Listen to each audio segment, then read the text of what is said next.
The Maldives, an island paradise known for its crystal-clear waters and breathtaking luxury, where millionaires and billionaires escape to unwind. But in this picture-perfect haven, a dark, shocking crime was about to unfold, one that would forever change the lives of those involved. David Sinclair, the CEO of one of the world's most successful tech companies, had it all: wealth, influence, and a wife, Hannah, who was the epitome of grace and beauty. To the outside world, they were the perfect couple. But behind closed doors, their marriage was built on secrets and lies. And it was on a secluded beach in the Maldives, in a villa designed for romance and escape, that the truth would come crashing down. What David discovered about his wife in the final hours of their anniversary getaway wasn't just an affair, it was a buried past so dangerous, it could destroy everything he had worked for. In that moment, his mind shifted from disbelief to rage, and the decision he made next would be irreversible, leading to a crime that stunned the world. This is a story of betrayal, of a love twisted by deception, and a shocking act of violence that no one saw coming.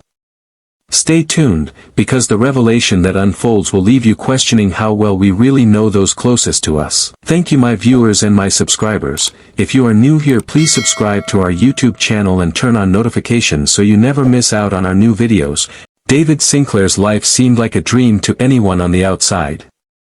A powerful CEO at the helm of a multi-billion-dollar tech company, he had built an empire from the ground up. A penthouse overlooking the city, exotic vacations, and a luxury lifestyle, David had it all. He was a man who commanded respect, not just because of his success but because of the life he had seemingly perfected. But as perfect as his world appeared, cracks had begun to form beneath the surface. David's marriage to Hannah had been one of the most admired in corporate circles. She was beautiful, poised, and gracious, the picture of the perfect wife. For years, they had been a power couple, attending gala events, presenting a united front at press conferences, and sharing tender moments that the media loved to capture. Their life, from the outside, was flawless. Yet beneath the smiles and accolades, there was a growing distance between them. David's career had consumed him. The demands of running a company, negotiating multi-million-dollar deals, and navigating the complexities of business had left little time for anything else. His marriage, once a source of pride, had become a casualty of his success. And Hannah, who had once been a successful attorney, gave up her own career to support David's rise. But as the years went by, she began to feel invisible. Alone in a sprawling mansion, she found herself quietly struggling with a growing sense of isolation. Though David was always present in body, his mind was often elsewhere. He began to notice subtle changes in Hannah's behavior. The constant late-night phone calls, the long hours she spent away from home, and her increased distance during their rare conversations raised an unshakable suspicion in David's mind. But he dismissed these as passing concerns. He was too busy, too preoccupied with his own success to confront what he believed might just be paranoia. However, a nagging feeling never left him, and as time went on, it only intensified. David's life wasn't just falling apart at home, his business was also in a period of rapid expansion. Mergers, acquisitions, and company restructuring became his new normal, leaving him more disconnected from the woman he had once promised to cherish. Amidst the chaos of business, David couldn't ignore the signs that something was wrong. His wife had become distant, almost cold. But what David didn't know was that the truth had already started to unravel, and it would soon surface in the most unexpected way. The red flags were clear, but David had convinced himself that everything would work itself out. After all, they were the perfect couple, right? They had overcome obstacles before, and this was just a phase. Or so he thought. As the tension between them mounted, Hannah found solace in a place she never expected, away from David's prying eyes. It was a secret that she carefully guarded, never suspecting that the consequences of her choices would come crashing down, unraveling everything she had worked to protect. It was a serene evening in the Maldives, the sun dipping below the horizon, casting a warm, golden glow across the ocean. The villa, which had once been a symbol of luxury and romantic escapism, now stood as a silent witness to a tragedy that would shock the world. David and Hannah Sinclair had spent the day in silence, each weighed down by their own thoughts. Their anniversary celebration, which had been intended to rekindle their love, had instead become a battleground of emotions, accusations, and long-hidden secrets. That evening, David confronted his wife. After weeks of mounting suspicion and mounting evidence, David's calm demeanor had dissolved.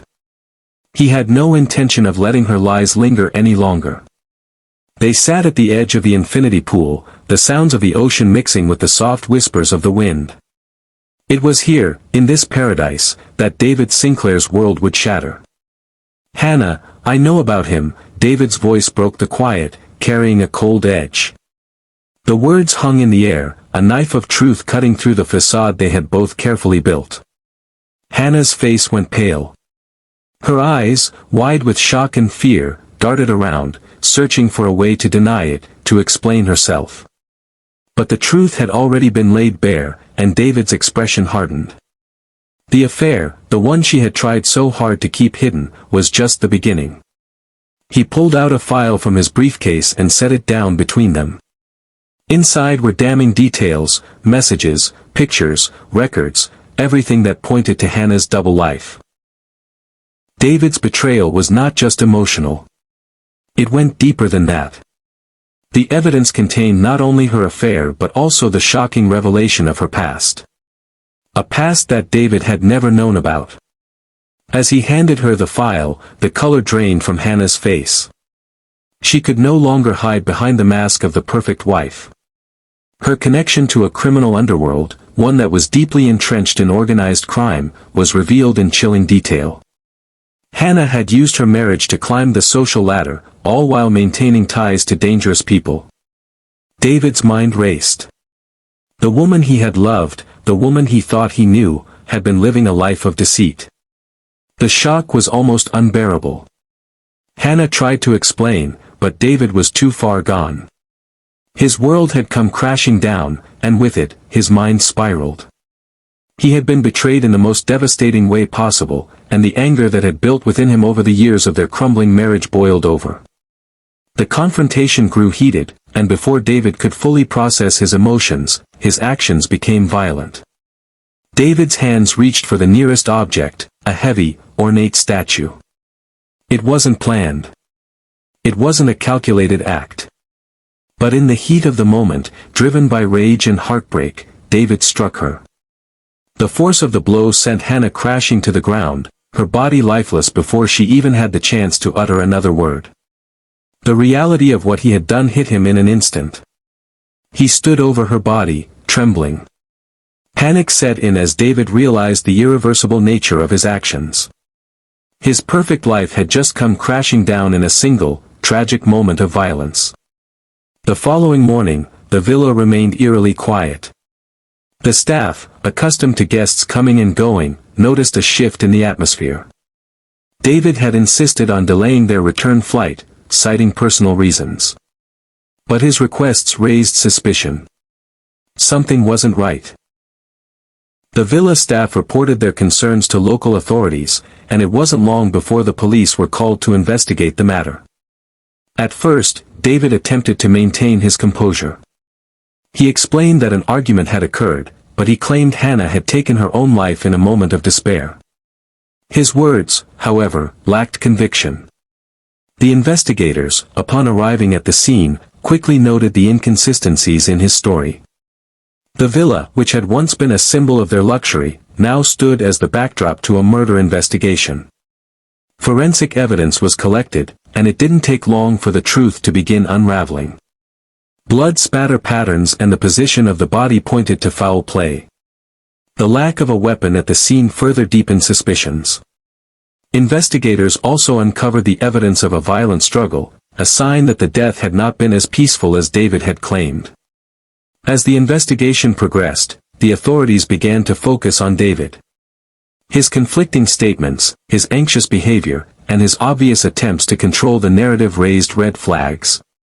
But the breakthrough came when they found the file, a file that had been left behind in the villa. Inside were details that David had gathered, not just about Hannah's affair but also about her criminal connections. It was clear that David had known about his wife's secrets long before the confrontation. The pieces of the puzzle were beginning to fit together, and the shocking truth was beginning to emerge. As news of the crime spread, the media descended on the Maldives like a storm. The luxury villa, once a place of romantic getaways, became the focal point of a global spectacle. Every detail of the Sinclairs' lives, from their glamorous public appearances to their troubled marriage, was picked apart by reporters eager to sensationalize the tragedy.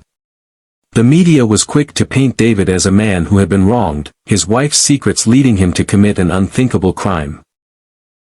Headlines screamed about betrayal, deceit, and the shocking revelation of a wife's hidden past. The story of the CEO's downfall gripped the public's attention, and soon, it seemed that everyone had an opinion on what had happened in that luxury villa. Yet, behind the headlines, the real investigation continued. Police interrogations revealed more about David's state of mind leading up to the crime. His interactions with friends and family suggested that, although he had been suspicious of Hannah's behavior, he had never truly understood the depths of her deceit. As for the witnesses, those who knew the Sinclairs personally began to speak out, adding more complexity to the story. Some claimed that David had always been controlling, while others described him as a loving husband who had been pushed too far. The moment David Sinclair was arrested, the world seemed to stop. The luxury villa, the backdrop of his life's unraveling, was no longer a symbol of success. It had transformed into the stage for a tragedy that would shake the business world and captivate the media. As the Maldives police cuffed him and led him away, the whispers began. The once revered CEO, now a suspect in a murder investigation, was at the center of an international storm. David was arrested quietly, but the consequences of his actions were immediate. The media, having already spun their narratives, descended on the story with relentless fervor. His company, once a pinnacle of innovation, began to crumble under the pressure. Share prices plummeted, and investors pulled their funding, fearing the reputational damage of being linked to such a high-profile case. David, who had always controlled every aspect of his life with precision, now found himself at the mercy of a public he had long been adored by. His arrest was swift. The evidence, while circumstantial, was enough to charge him with second-degree murder. The police had found traces of his fingerprints on the weapon, a heavy, ornate statue. And they had documented the bloody scene that told a story of violent conflict. The file he had kept with Hannah's criminal connections only added fuel to the fire, making it clear that there was more to the story than a simple argument gone wrong. The public trial began a few months later, and the courtroom quickly became a spectacle. The prosecution came out strong, presenting David as a man whose life had been shattered by betrayal, only for his rage to culminate in the ultimate act of violence. They painted a picture of premeditation, arguing that David had been planning the confrontation for weeks after discovering his wife's affair and criminal ties. His calculated steps, from hiring a private investigator to collecting evidence, painted him as a man bent on revenge. On the other side of the courtroom, the defense mounted a fierce battle. They argued that David had not intended to kill his wife, that the tragedy was the result of an emotional breakdown. They painted him as a man who had lost control in the face of overwhelming betrayal, suggesting that his actions were not premeditated but driven by shock and despair. The defense focused on David's state of mind, claiming that the discovery of Hannah's hidden past pushed him to the breaking point. They also emphasized that there was no direct evidence linking him to the crime scene, just circumstantial evidence and a shaky motive. But the real twist came when the prosecution revealed details of the violent argument that had taken place before the fatal strike. According to testimony from the villa staff, they had heard raised voices during the evening, and some reported seeing David and Hannah in a heated exchange just before the murder occurred. The dramatic tension in the courtroom reached its peak when it was revealed that David had been in a blind rage when he confronted his wife. The prosecution argued that the emotional impact of his discovery, his wife's betrayal and her criminal past, had made the moment a perfect storm, leading to an irreversible, deadly decision. The prosecution used David's public persona as part of their strategy. They highlighted his image as a powerful, successful CEO, a man who was used to getting what he wanted, and a man who had been willing to go to any length to protect his empire. His wealth and status, they argued, played a key role in his emotional state. The prosecution painted a picture of a man who had built his life on the success of his company, and that success was now threatened by his wife's secrets. They focused on the idea of financial motive. David had everything, except a marriage he could trust. The prosecution suggested that Hannah's connections to a criminal organization were not just a personal betrayal but a direct threat to David's empire. By uncovering her past, David not only faced the destruction of his marriage but also the potential ruin of everything he had worked for. The prosecution argued that this was not just an act of passion but a decision made by a man who was losing everything. The defense, however, took a different approach. They claimed that David had not been in his right mind when he confronted Hannah. The discovery of his wife's affair and her ties to the criminal underworld had pushed him to the edge. His mind, they argued, was clouded by grief and anger. The defense brought in experts to testify that David had suffered from extreme emotional distress, which, in their view, made his actions less calculated and more of a tragic mistake. They emphasized that David's reaction was not premeditated. The strike with the statue was not planned, it was a spontaneous, desperate act brought on by shock. The defense team painted David as a man who had always been in control, a leader in every sense of the word, but who had lost control in a single, devastating moment. They insisted that David did not deserve the harshest penalties, arguing that the crime was one of passion, not premeditation. As the trial progressed, the media became an omnipresent force. From day one, reporters packed the courtroom, eager for every detail, every twist and turn. The trial was broadcast across networks, and every development was dissected by pundits. The Sinclair's story of wealth, power, betrayal, and murder gripped the public's imagination. David became a symbol of the dangers of living a life built on lies and deception. The media painted him as both the victim and the villain, a man who had been betrayed by his wife, but who had taken matters into his own hands with devastating consequences. Public opinion was divided. Some saw David as a man pushed to his breaking point, while others believed he was a cold, calculating murderer, too blinded by rage and pride to see the consequences of his actions. The media's portrayal of the case influenced how the public viewed the trial. Every day, new details emerged, and every revelation seemed to fuel the fire of speculation. The press sensationalized his status as a CEO, focusing not just on the crime but on the spectacular fall from grace that David had experienced. The legal team also realized that public opinion was critical. They took steps to protect David's image in the media, attempting to distance him from the portrayal of a power-hungry man. The defense team's media strategy included interviews with family and friends who spoke of David's past kindness and generosity. They painted him as a man who had been a victim of his circumstances, manipulated by his wife's secrets and pushed too far. As the trial dragged on, the case began to take on more complexity. Witnesses who had previously supported David's version of events began to recant their statements. One key witness, a close friend of David's, revealed in a bombshell testimony that David had confided in him about his suspicions of Hannah long before the trip to the Maldives. The friend claimed that David had discussed the possibility of confronting Hannah in the days leading up to the trip, suggesting that the confrontation had been more than just a spontaneous reaction. Another twist came when the prosecution presented evidence of an earlier argument between David and Hannah, which they claimed was the precursor to the murder. The argument, they argued, had escalated over the course of weeks, with David's anger and frustration building to a boiling point.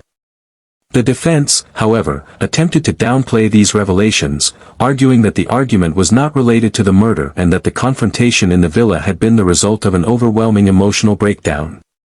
As the trial continued, David's fate hung in the balance. With the media watching, the courtroom drama played out in full force, each side scrambling to convince the public and the jury of their version of events. In the end, the question remained, was David Sinclair a man driven by love and loss, or was he a man who, in his thirst for vengeance, had taken a life that was never his to take? The trial of David Sinclair captivated the world. The courtroom was filled with reporters, the press cameras flashing at every turn, and the gallery packed with curious onlookers eager for the latest updates. The case had become more than just a crime, it had become a symbol of a powerful man's fall from grace, the unraveling of a life that many had once envied. Every detail was dissected under the harsh light of public scrutiny, and the courtroom drama that ensued would shape the course of David Sinclair's life forever. The first day of the trial set the stage for a spectacle that would go on to mesmerize the public for months. David Sinclair sat in the defendant's chair, his expression tense but composed.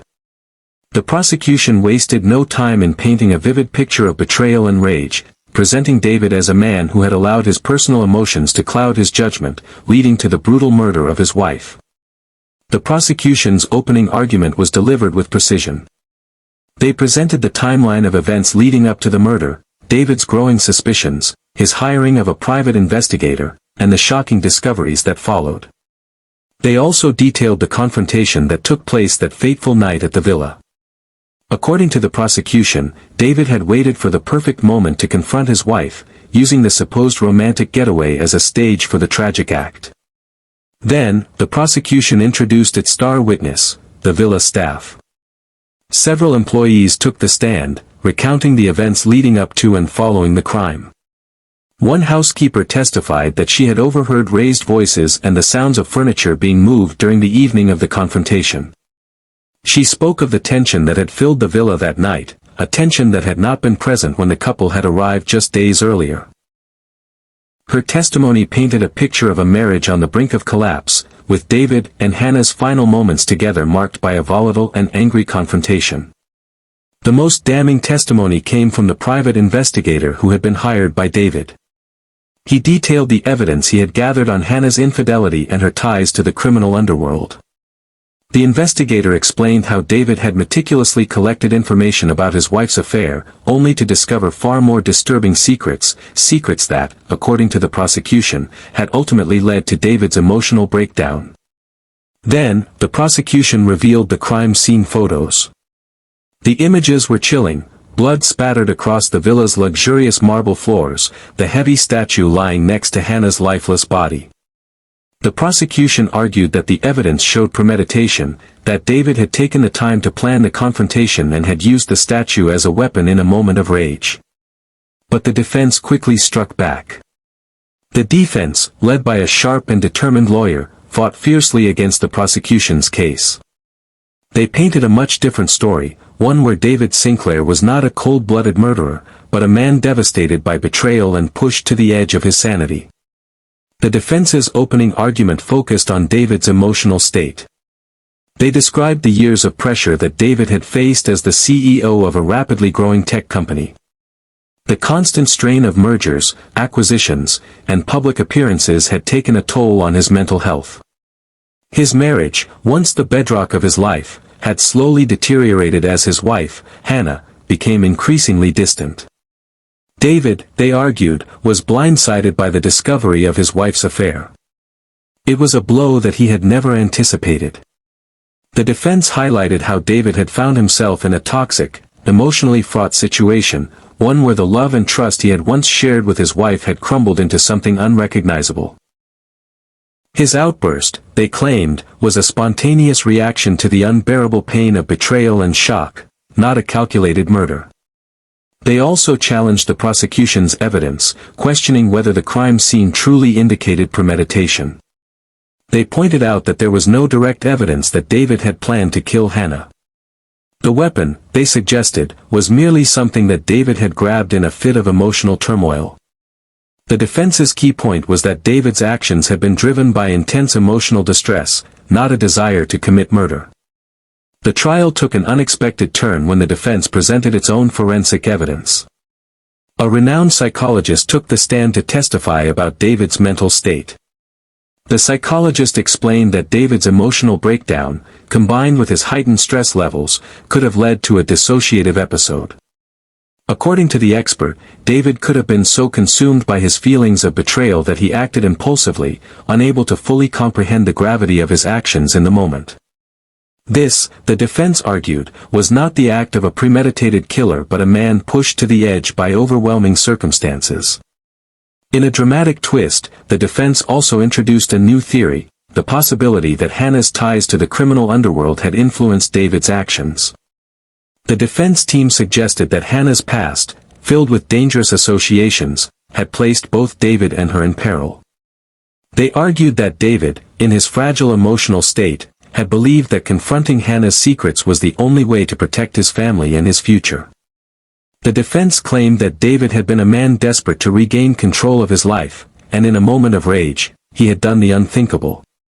As the trial reached its climax, the prosecution and defense were at an impasse. The key question remained, was David a man who had been pushed too far by his wife's betrayal, or was he a cold and calculated murderer? The jury was left to decide. After weeks of emotional testimony, shocking revelations, and courtroom drama, the jury began deliberating. The world waited with bated breath as the fate of David Sinclair was placed in the hands of 12 individuals. The stakes were high, David's life, his legacy, and his fortune were all on the line. Finally, after what seemed like an eternity, the jury returned with their verdict. David Sinclair was found guilty of second-degree murder. The courtroom was filled with tension as the verdict was read aloud. David, his face a mixture of shock and resignation, stood motionless. His once perfect life, built on the foundation of wealth and power, had come crashing down. The judge sentenced him to 25 years in prison, the severity of the crime weighing heavily on his sentence. The reactions to the verdict were immediate and widespread. David's family, who had once stood by him through the highs and lows of his career, now found themselves divided.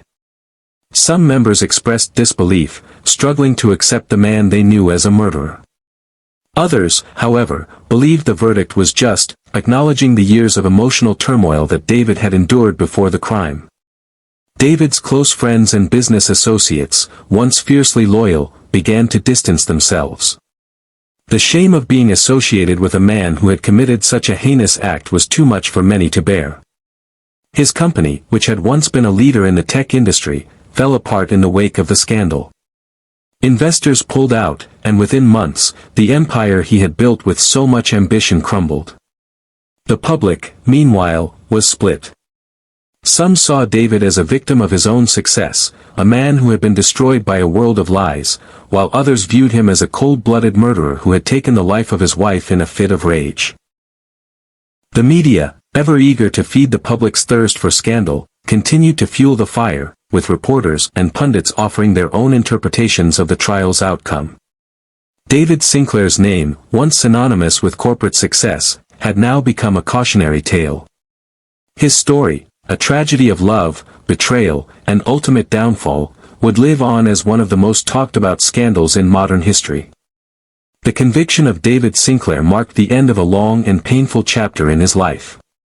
Once a titan in the business world, now a convicted murderer, his downfall became a cautionary tale for the rich and powerful. But what became of the key figures involved in the case?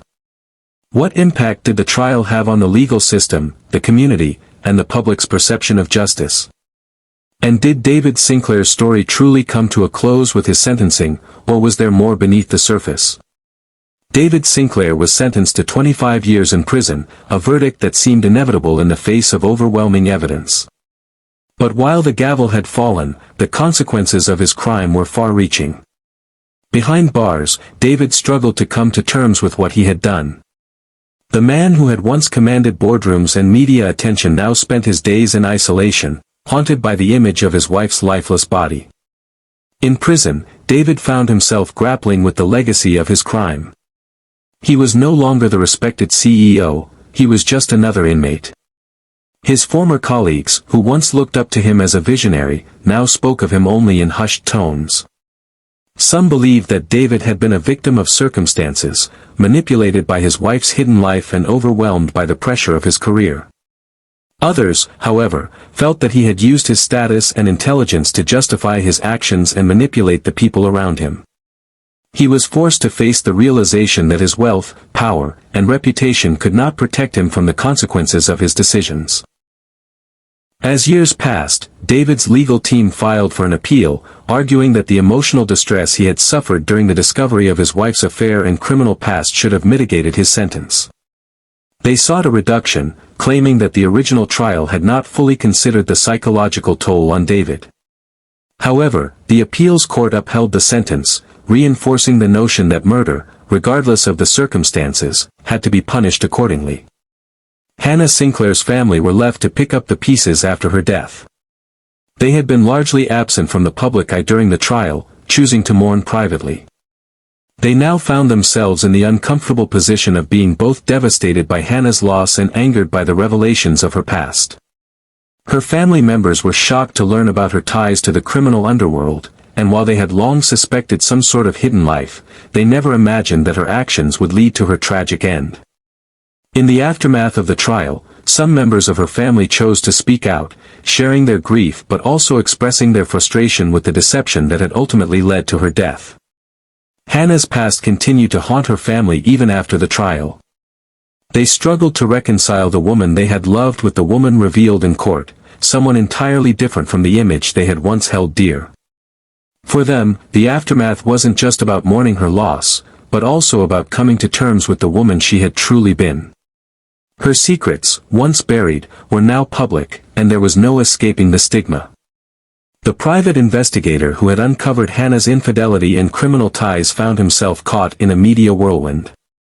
He had been instrumental in bringing the truth to light, but the public reaction to his involvement was mixed. Some saw him as a hero, a man who had exposed the lies and protected David from further betrayal. Others felt that he had crossed ethical lines by digging into the couple's personal lives in such an invasive way. The investigator was not without his own moral questions, and he found himself reconsidering the ethics of his work.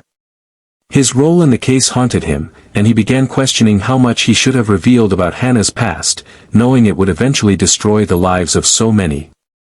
David Sinclair's trial had far-reaching implications, not just for those directly involved but for the broader legal and social landscape. The case brought to the forefront questions about power, privilege, and justice in the legal system.